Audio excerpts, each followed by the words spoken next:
श्री गणेशाय नमः. श्री स्वामी समर्थ. सुप्रभातम. नमस्कार. सिया ऑफिशियलवर आपले सुस्वागतम.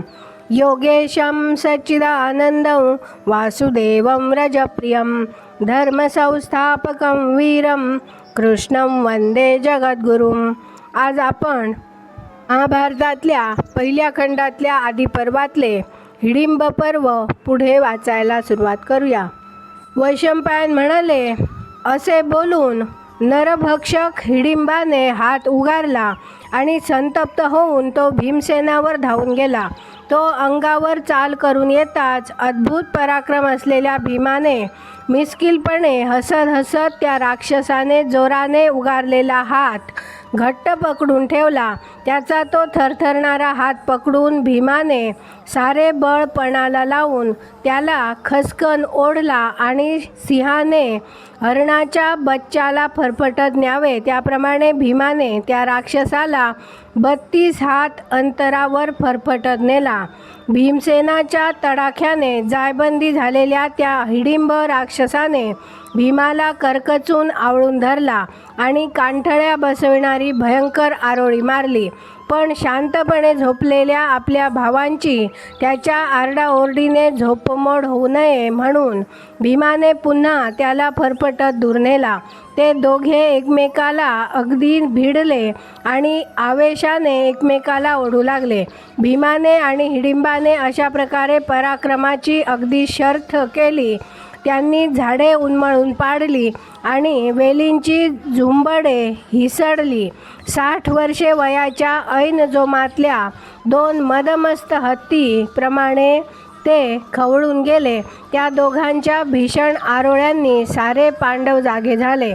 कुंती ही जागी झाली आणि समोरच उभी असलेली हिडिंबा त्यांच्या नजरेस पडली. वैशंपायन म्हणाले, जागे झालेले पुरुष श्रेष्ठ पांडव हिडिंबेचे ते अतिमानुष दिव्य सौंदर्य पाहताच आश्चर्यचकित झाले. कुंतीला सुद्धा विलक्षण विस्मय वाटला. तिच्या रूपसंपदेने विस्मित झालेल्या कुंतीने तिच्याकडे अगदी निरखून पाहिले आणि तिची मनधरणी करीत मृदू शब्दात ती तिला म्हणाली, देवांगनेप्रमाणे कांती असलेल्या लावण्य लतिके, तू कोणाची कोण आहेस बरे?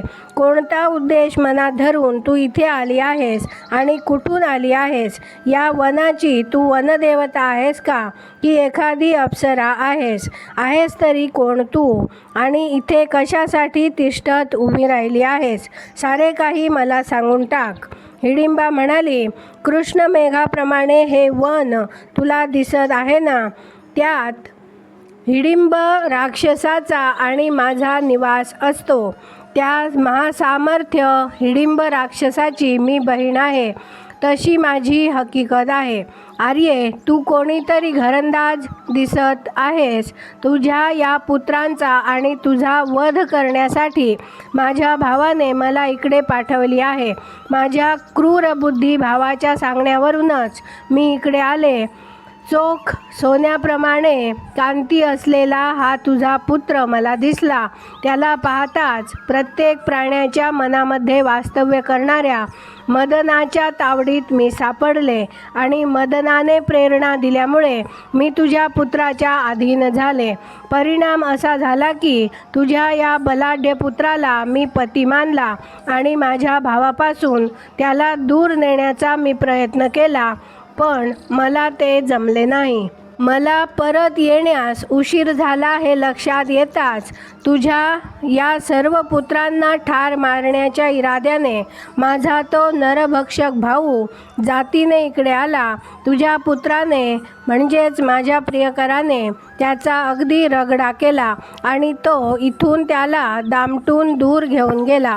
एकमेकाला जोरजोराने फरफटत ओढणारे आणि आरोळ्या मारणारे ते दोघे, एक मनुष्य आणि एक राक्षस, परस्परांवर कशी चढाई करून जात आहेत पहा तर खरी. वैशंपायन म्हणाले, तिचे हे बोलणे ऐकताच युधिष्ठिर ताडकन उठून उभा राहिला. अर्जुन, नकुल आणि सहदेव हेही तसेच उठून उभे राहिले आणि तिकडे धावत गेले. एकमेकाशी अगदी घनचक्कर हातघाईने करणारे आणि ओढाताण करणारे ते दोघे भीम आणि हिडिंब त्यांना दिसले. बळाची मस्ती चढलेल्या दोन सिंहाप्रमाणे परस्परांवर मात करण्याची त्यांची चुरस लागली होती. एकमेकाला कवेत घट्ट धरून आणि पुन्हा पुन्हा हिसडे देत त्या दोघांनी इतका धुरळा उडवला की तो वणव्याच्या धुराप्रमाणे लोटाप्रमाणे दिसला. पर्वताप्रमाणे प्रचंड असलेले ते दोघे जमिनीवर धुळीच्या कखाण्यात झाकले गेल्यामुळे धुक्यामध्ये गुरफटून गेलेल्या दोन पर्वताप्रमाणे दिसले. हिडिंब राक्षसाने भीमाला काचणी लावलेली पाहताच अर्जुन हसत हसत म्हणाला, भीमा, अरे पराक्रमी भीमा, मुळीच कच खाऊ नकोस. या अक्राळ विक्राळ राक्षसाशी तुझी झटापट चाललेली असताना दमलेला शिणलेला भीम नेमका कोणता हेच आम्हाला उमजत नाही. भीमा, तुला मदत करण्यासाठी मी अगदी कंबर कसून तयार आहे. मी या राक्षसाला लोळवतो. नकुल आणि सहदेव आईची काळजी घेतील. भीम म्हणाला, अर्जुना, तू अगदी बेफिकीर राहा आणि नुसता बघत बैस. तू गडबडून जाऊ नकोस. माझ्या विळख्यात हा राक्षस एकदा का सापडला म्हणजे तो जीवानिशी सुटणेच शक्य नाही. अर्जुन म्हणाला, शत्रुघ्न भीमा, हा दुष्ट राक्षस फार वेळ जिवंत राहणे बरे नाही. आपल्याला इथून लवकर पुढे गेलेच पाहिजे. इथे फार वेळ थांबणे युक्त होणार नाही.